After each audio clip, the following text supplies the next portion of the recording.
একটা ছোট্ট একটা ঘটনা বলছি।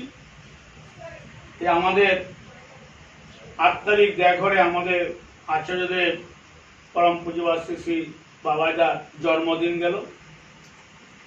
এই জন্মদিন উপলক্ষে একটি মা দাদাকে প্রণাম করতেছে, তার সাথে ছিল 2.5 বছরের একটি বাচ্চা।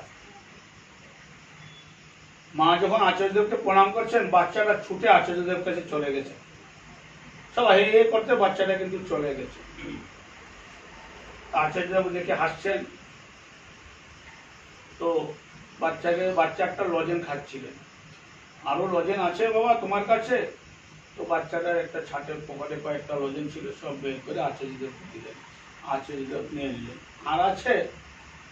আরো পকেটে দেখলেন 2টা আছে, দিলেন আচার্যদেবকে। আরো দেখলেন 2টা আছে, আবার চাইলেন আচার্যদেব আর আছে, তো দিলেন।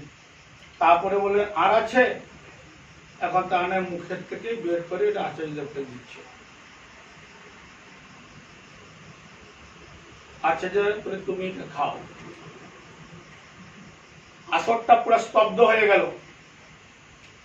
পুরো স্তব্ধ হয়ে গেল। বাচ্চার মা থতমত হয়ে গেছেন। বাচ্চাটা ওর লোকেরা কি বলবে, দূরে আচার্যদেবকে চলে গেছেন। তাও কিছুক্ষণ আসরটা স্তব্ধ হয়ে যাওয়ার পর আচার্য বলছেন, বাচ্চাটা অনেক কিছু শিখিয়ে দিয়ে গেল আমাদেরকে, প্রভুকে কিভাবে উজাড় করে দিতে হয়। সব দিয়ে দিল, লাস্টে মুখেরটা পর্যন্ত দিয়ে দিল। প্রভুকে এইভাবে উজাড় করে দিতে হয়।